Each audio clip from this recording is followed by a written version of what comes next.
The rope is thick as your wrist and it's slick with sweat, and there are a dozen of you strung out along it, heels dug into black volcanic grit.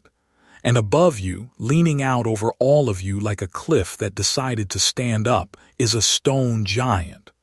12 tons of it, a carved human figure taller than a house, with a heavy jaw and a long flat nose and deep hollow eyes, tilted forward as if it's about to fall on your head.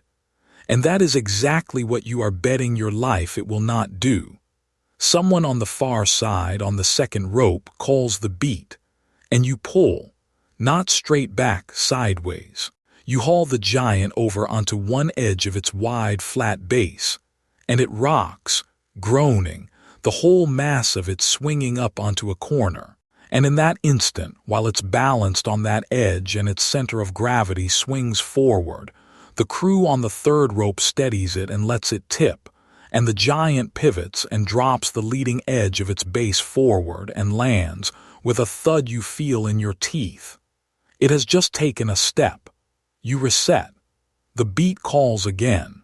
You pull the other way, it rocks onto the opposite edge, swings, pivots, and thud takes another step. Left, right, left. A 12-ton statue upright walking down a dirt road toward the sea, rocking side to side like the world's heaviest, slowest man carrying a fridge. You are not dragging it. You are not rolling it on logs. You are walking it. And the old people of this island, when they told you how the statues got from the mountain to the coast, told you the plain truth and you didn't believe them. They said the statues walked. So here's the only question worth asking, standing on this rope with your arms on fire. Not who carved them. Not even, at first, why. How? How does a tiny island of people with no metal, no wheel, no animals to pull anything, and nothing you or I would recognize as a machine, move 900 of these stone giants, some of them heavier than a bus, for miles, across a whole island? And the answer to that question is going to be beautiful, and then the story is going to turn and get dark, and the second answer is going to be about you. Let me show you. My name's Dan. I move heavy things for a living. I'm a structural engineer, 20-odd years of it, and a solid chunk of my job is the unglamorous physics of getting something enormous from where it was made to where it has to stand. A steel beam, a precast concrete panel, a generator the size of a caravan. And every single time I do it, I am leaning on a supply chain that would make a Pharaoh weep. I have hydraulic cranes. I have flatbed trucks with more wheels than a centipede. I have diesel and chains rated to the kilogram and a rigging crew with certificates. And if it's really heavy, I hire a machine that costs more per day than a car, and it lifts my load like it's picking up a coin. Take all of that away. Every bit of it. No crane. No truck. No wheel at all. Nobody on this island ever invented one. And honestly, on this terrain, I'm not sure it would have helped. No draft animals, no oxen, no horses, nothing on 4 legs strong enough to pull. No metal, not a scrap. No iron chisel, no steel cable, nothing harder than stone and bone and their own cleverness. Now here is your job. There is a mountain on one corner of the island. In that mountain you have carved by hand, by pecking at the rock with harder rock, more than 900 colossal statues. The average one weighs about 12 tons. Some of them weigh dozens, and they don't belong in the mountain. They belong on stone platforms all around the coast, some of them the better part of 10 miles away. So move them. 900 of them. Multi-ton, top-heavy, fragile stone figures, miles of rough ground with rope and muscle and whatever's growing on the island. That is the brief. And when I first really sat with that brief, as a man who does exactly this for a living with $100 million of German machinery at my back, I felt the way I always feel at these places, small and a little bit like a fraud. Because they did it. 900 times. And for 200 years, the cleverest people we could throw at the problem could not agree on how. Let me walk you through it, the way I'd walk a nervous client through a job that looks impossible on paper. And let me warn you now that this one has a sting in its tail I did not see coming. First, where we are, because the where is half the miracle and you have to feel it before anything else lands.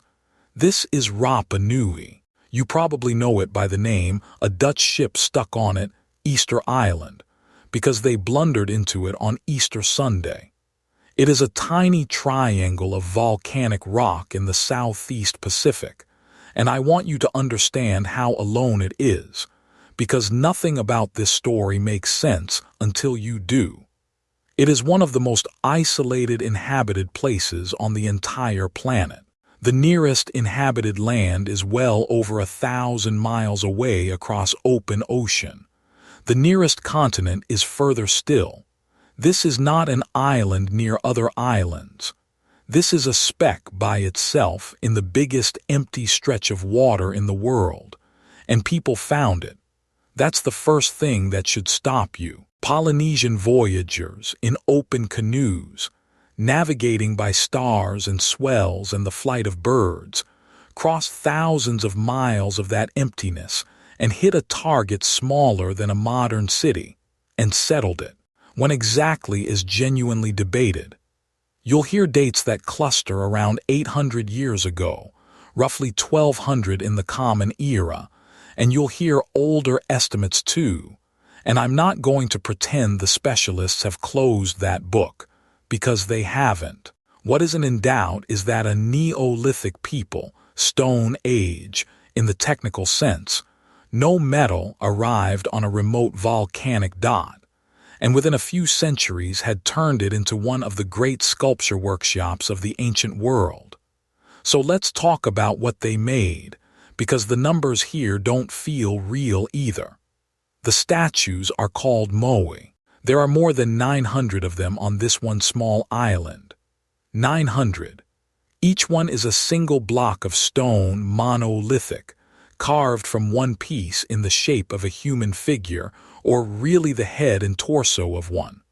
A long face, a strong straight brow, a jutting chin, a thin nose, arms held tight to the sides with the fingers meeting low across the belly. They're not portraits of gods in the sky.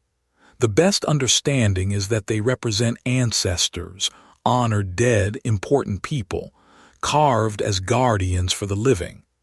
The average Moai stands around 4 meters tall, call it 13 feet, and weighs somewhere north of 12 tons. But the average badly undersells it, because they got bigger and bigger over time, as if each group was trying to outdo the last, and the biggest that were actually raised and stood up are monsters, twice that height, many times that weight. And then there's the one that never left the mountain, still lying in the quarry, half-carved, attached to the bedrock along its spine, is a Moai the islanders call El Gigant, the giant. It is about 20 meters long, 65 feet. It weighs, on the estimates, dozens upon dozens of tons, some say getting on for 200.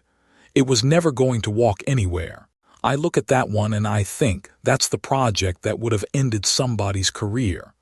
Every trade has the job that was too ambitious, the one where reach exceeded grasp. That giant, lying in the rock forever, is theirs. And here's a detail that matters more than it looks. Many of the Moai wore a hat. On top of the head sat a separate cylinder of a different red stone, a soft red scoria, called a pukao, quarried somewhere else entirely, carved separately, and then somehow hoisted up and set on top of a statue that was already standing several meters tall. So it isn't even enough to walk the giant to the coast and stand it up. Then you have to put a multi-ton stone hat on its head, with no crane at height. We'll come back to that because it's insane. Now the geography of the problem, because this is where the engineer in me really wakes up. Almost all of these statues were carved in one place, a volcanic crater called Rano Raraku on one side of the island. It's the mountain from the cold open. The stone there is a volcanic tuff, compressed ash, soft enough to carve with harder stone tools, which is exactly why they used it, and just hard enough to survive standing outdoors for centuries. So you have a single central factory, and the finished products need to go all around the edge of the island, because the Moai were set up on stone platforms called ahu, built along the coast near the villages. And I have to tell you the one thing about those platforms that gives me chills every time. The statues on the coast do not look out to sea. You'd think they would, guardians facing the horizon, watching for danger coming across the water. They don't. They face inland. They stand on the shore with their backs to the ocean and their faces turned in over the village, over the fields, over the people. They aren't watching the sea. They're watching over their own. The dead, standing guard, looking at the living. Whatever else this was, it was an act of love. And I'd ask you to hold that thought all the way to the end of this video because it's going to matter. So, Central Quarry, coastal destinations up to 10 miles apart, 900 trips, 12 plus tons a trip, no wheel, no animal, no metal, no crane. That's the logistics problem. Now let's solve it. For a long time, the answers people reached for went one of two ways. Either something magical or something wooden. We can throw out the magical straight away, and I want to be blunt about this because it's a poison that clings to this island. Nobody needed aliens. Nobody needed a lost super-civilization with forgotten technology. Every time someone tells you an ancient people couldn't possibly have built their own wonders, stop and notice what that actually says. It says you find it easier to believe in spacemen than in the intelligence of the human beings who were standing right there. It's an insult dressed up as a compliment to the mystery. These were Polynesians, the same people who navigated the largest ocean on Earth in canoes. Of course, they could move their own statues. The only question is the good one, the engineering one, exactly how. So, the wooden answer. For decades, the leading serious idea was this.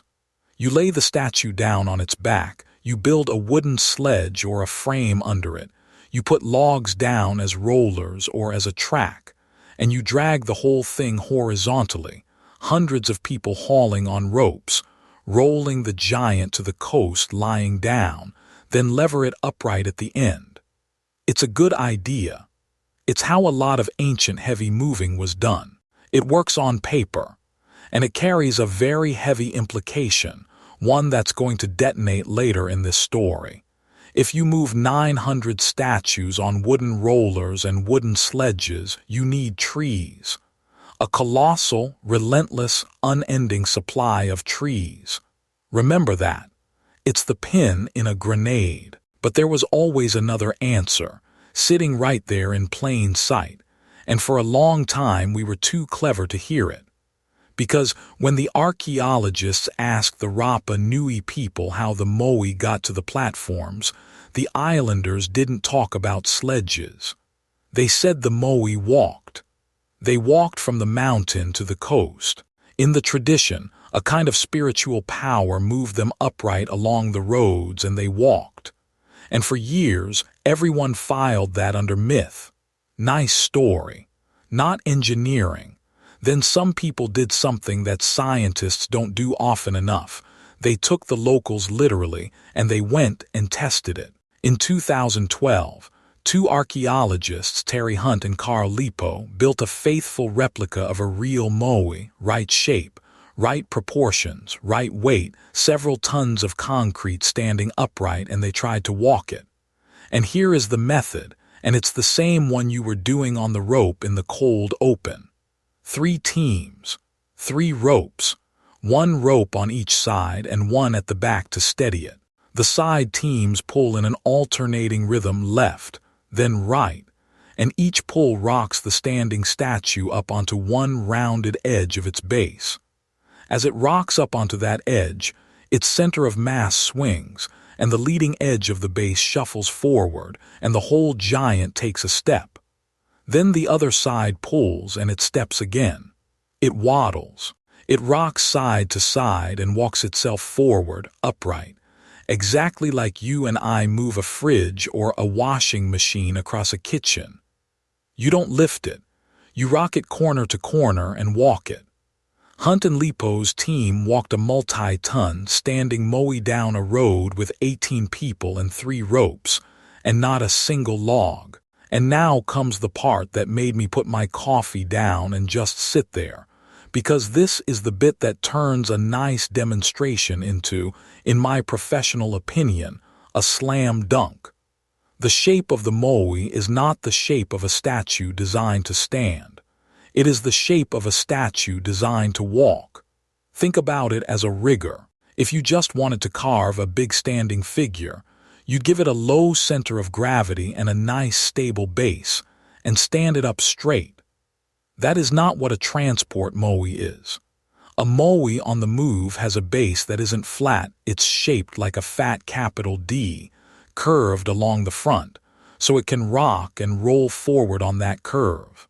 And the whole figure leans forward, with its weight thrown out ahead of its feet, so that when you rock it up onto an edge, it wants to tip and step forward rather than fall backward.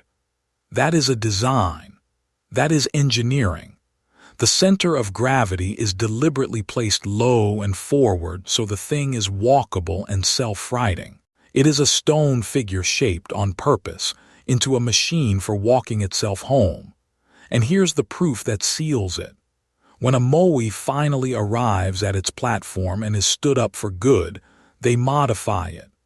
They carve the base, trim it flat, take material off the front, and the statue settles back and stands up straighter and more stable, permanently planted. The walking shape gets converted into the standing shape once the walk is over. You do not do that unless the walking shape was a temporary, functional thing. The statues were built to walk, and then retired from walking. And the roads agree. Radiating out from the Rano Raraku quarry are the old transport roads, and 2 things about them clinch it. They are slightly concave in cross-section, a shallow channel, like a shallow gutter, which is exactly wrong for dragging a sledge and exactly right for keeping an upright, rocking, walking statue from toppling sideways off the path. And littered along those roads are Moai, fallen ones, statues that never made it, lying where they came down, and the way they fell fits walking, not dragging. Ones going uphill tend to have fallen onto their backs, ones going downhill onto their faces. Exactly what you'd expect from a top-heavy thing being walked, losing its balance on a slope. Those aren't statues that were abandoned lying down on sledges. They are statues that fell over while walking and were left where they dropped, like trucks broken down on the hard shoulder of an 1,100-year-old motorway. Now, I promised you accuracy over a good story, so let me be scrupulously fair, because I owe the other side a real hearing. The walking idea is not the only one, and the sledge-and-roller's idea is not stupid or dead. There are serious researchers who still argue that at least some Moai were moved horizontally, on wooden sledges and frames, and there have been experiments that moved statues that way too. Some of the fallen roadside Moai are on their backs or faces in ways people still argue about. This is a real, live debate, and I'm not going to hand you the walking version as gospel and pretend the grown-ups have all gone home. What I'll say is this. The walking demonstration, backed by the shape of the statues, the trimmed bases, the concave roads, and the islanders' own testimony that they walked, that is, to my engineer's eye, the most complete and the most beautiful answer on the table. And it has the one quality I trust most in an explanation. It takes the people who were actually there at their word. Because think about what walking the statues means versus dragging them. Dragging on wooden rollers eats forests. Walking eats almost nothing, 3 ropes made of plant fiber and a couple of dozen people who know the rhythm. And that difference, trees or no trees, is the hinge the entire second half of this story swings on. Because the most famous thing anyone has ever said about this island is that the statues killed it. And I need to tell you why a lot of people now think that's a lie. Here is the story you have probably heard. It's a powerful one. It's been in best-selling books and documentaries, and it goes like this. The people of Easter Island, the story says, became obsessed with building statues, competitive, status-mad, out of control.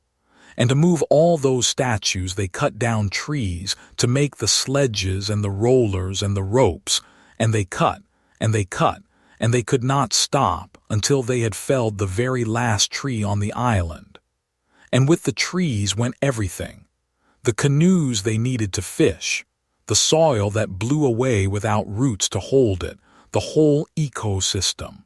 They ate through their own world to feed their obsession with stone gods, and then they starved and fought and collapsed into ruin, a society that committed suicide by stupidity.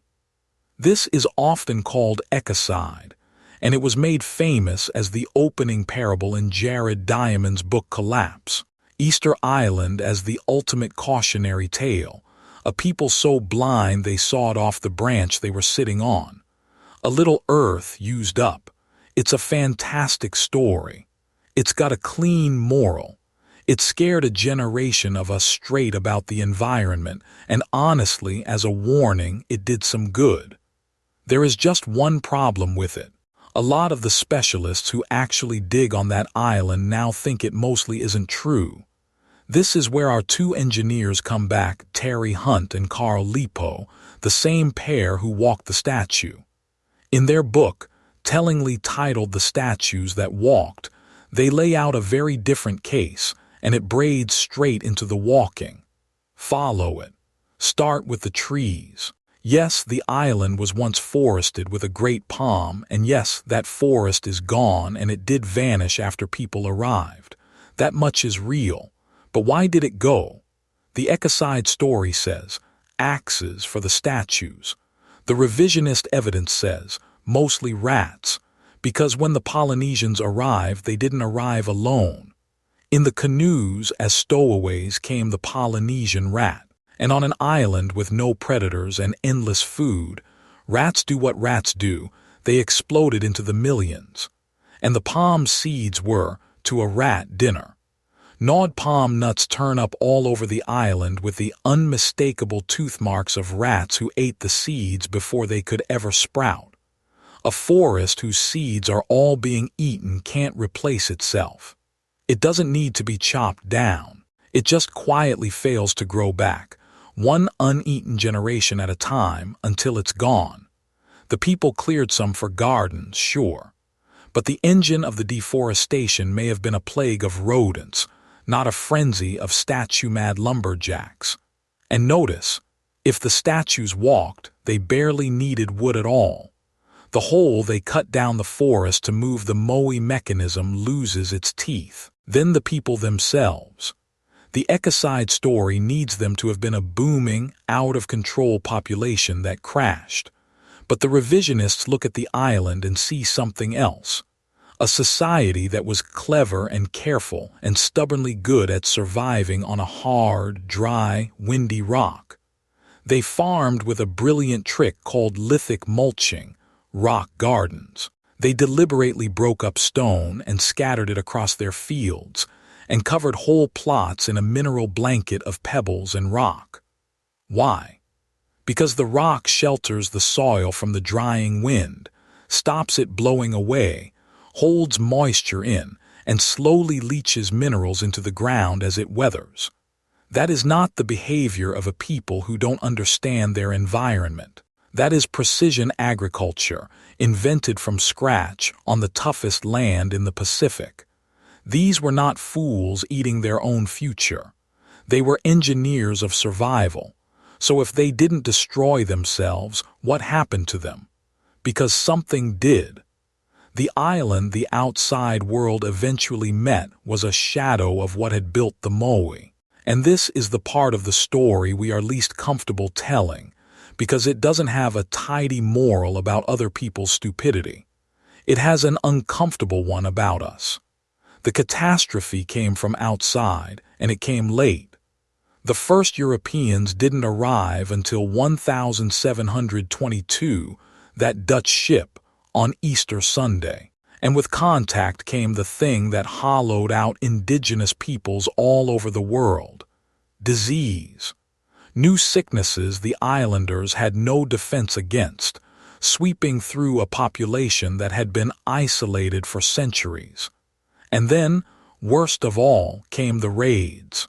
In the 1860s, ships from Peru descended on the island and carried off huge numbers of Rapa Nui people to labor far away, including, it's thought, much of the island's leadership and learning, the very people who held the memory and the knowledge. Between the sickness and the raids, the population was driven down to a tiny remnant. At the low point, only 100 or so people are said to have remained.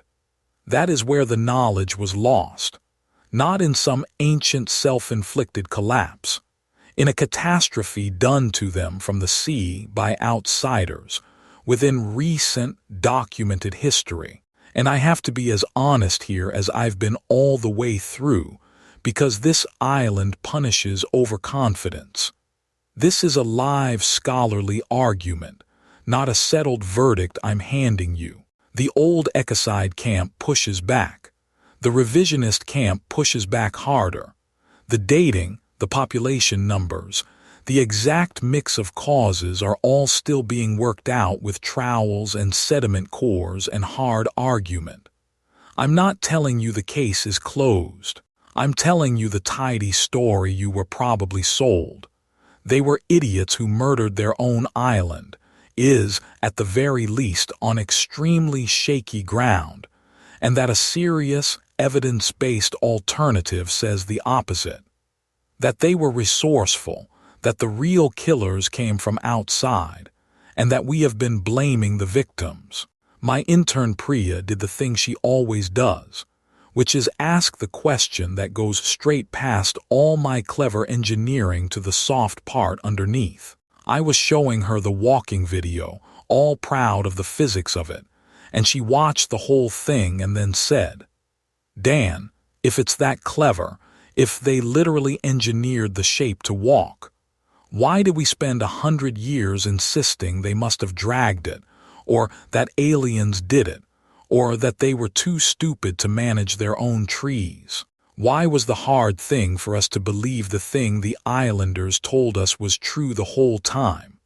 And I didn't have a clean answer for her, and I still don't. My foreman Mike, meanwhile, watched a 12-ton statue rock up onto one edge of its base with 24 blokes on ropes and no exclusion zone, no hard hats, no rigging plan, nothing lifting certified within 1,000 miles of open ocean, and he just shook his head and said, "Try getting that past a modern safety inspector."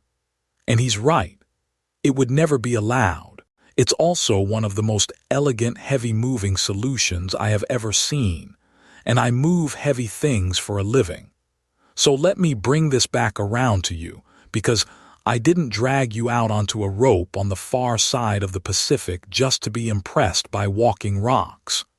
There are two mirrors here, and they're both pointed straight at how you think. The first one is about how we look at people who came before us, or people we think of as simpler than ourselves. When we can't immediately see how someone did something impressive, our very first instinct, be honest, is to assume they couldn't have, that they must have had help. Aliens, lost technology, some secret they stumbled on and forgot.